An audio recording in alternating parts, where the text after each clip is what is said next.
Ukraine ने रूस में मचाया कोहराम और एक ही रात में दागे 800 से अधिक ड्रोन। पूरा इलाका धुआं धुआं हो गया है। ताजा हालात क्या है इस रिपोर्ट में आपको दिखाते हैं। नमस्कार, मैं हूं आपके साथ ममता तिवारी और आप देख रहे हैं न्यूज़ 18 का डिजिटल प्लेटफॉर्म।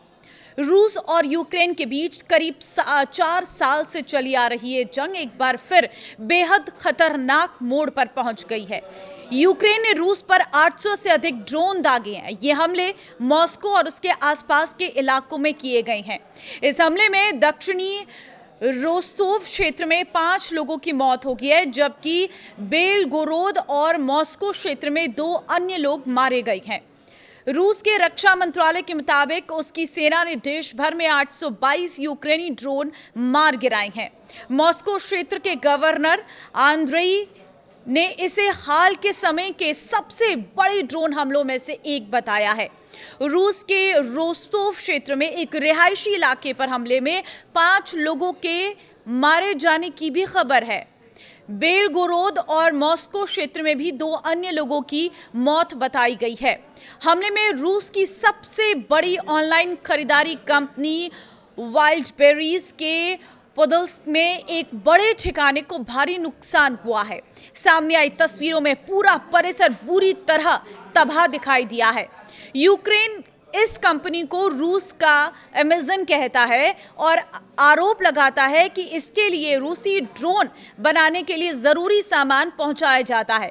रिपोर्टों के मुताबिक जुलाई में यूक्रेन वाइल्डबेरीज से जुड़े करीब 20 गोदामों और इमारतों को निशाना बना चुका है।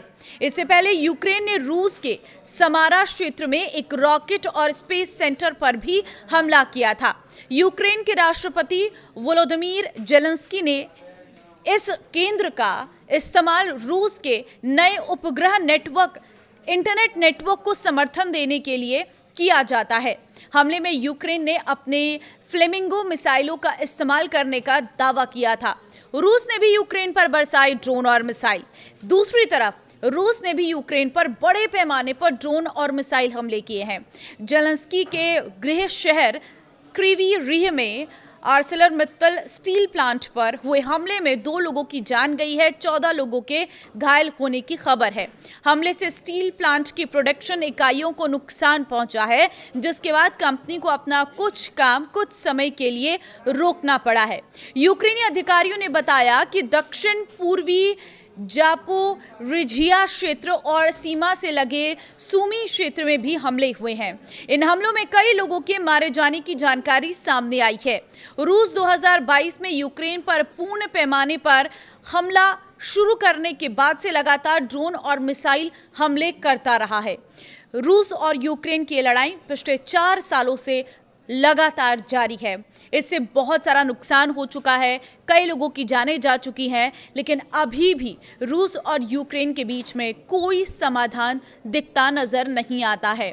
बातचीत कई बार हुई, लेकिन कोई समाधान नहीं निकल पाया। एक बार फिर से इस बड़े ड्रोन हमले ने इस युद्ध को और भड़का दिया है। अब देखना होगा कि आगे दोनों देश और क्या किस तरह से हमला करते हैं या अब इसके बाद शांति आती है। आपको क्या लग रहा है, ये युद्ध समाप्त क्यों नहीं हो पा रहा? मुझे कमेंट में अपनी राय जरूर दें। नमस्कार।